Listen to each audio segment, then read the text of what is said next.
m'appelle Patricia Fontaine. Je suis éducatrice spécialisée de formation et je suis depuis de nombreuses années maintenant coach en insertion socio-professionnelle. Alors ça fait déjà quelques années que j'ai eu la chance de suivre un parcours de formation à l'espace du possible, et donc à l'époque ça se faisait sur 3 années. Donc j'ai eu l'opportunité de me former à la thérapie orientée solutions, également aux thérapies narratives, les mouvements alternatifs pluriels. J'ai eu beaucoup d'outils en fait, que j'ai pu développer, notamment pour tout ce qui concerne les troubles anxieux, la dépression majeure, ce qui m'est précieux dans mon parcours actuel. Alors, dans un premier temps, ce que je pense important de souligner, c'est que ça a changé radicalement ma pratique. Il faut savoir que j'accompagne essentiellement des personnes qui sont en burn-out, en dépression ou en troubles anxieux majeurs, avec aussi parfois des troubles psychotiques stabilisés. Donc en fait la première chose, c'est de voir la personne et sa souffrance qui sont devant moi. Et donc moi ça m'a permis de me centrer beaucoup plus sur la demande et l'objectif de la personne et de voir là où elle en était ici et maintenant.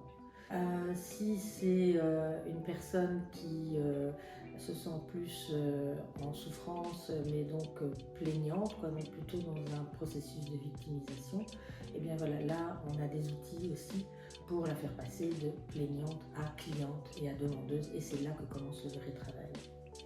Thérapie brève ne veut pas dire thérapie pressée, c'est une première chose.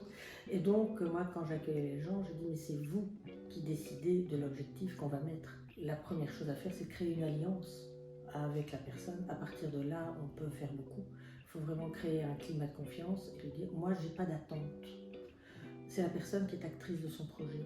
Ça peut prendre 2 ans, 3 ans pour reprendre un parcours socio-professionnel. Parfois ça se fait pas aussi et c'est pas grave.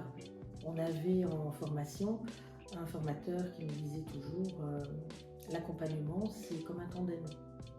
Et donc vous êtes à 2 dessus, mais c'est la personne qui est demandeuse qui tient le guidon et qui donne la direction au projet. Si elle pédale plus, vous ne savez plus pédaler non plus, donc ça s'arrête. C'est exactement ça.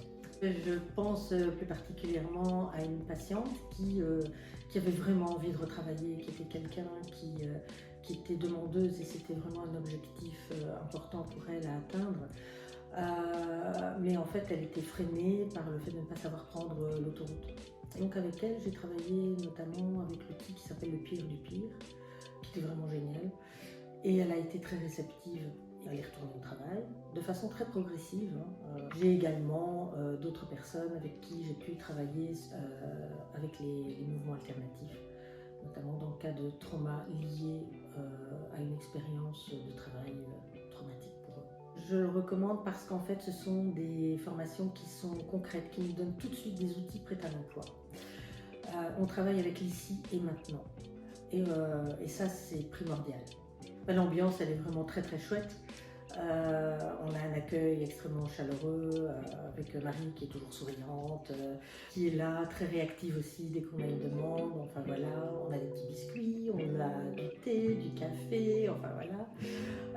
Et puis alors on a des formateurs extrêmement accessibles. Il n'y a pas de prise de tête, ils sont très disponibles aussi.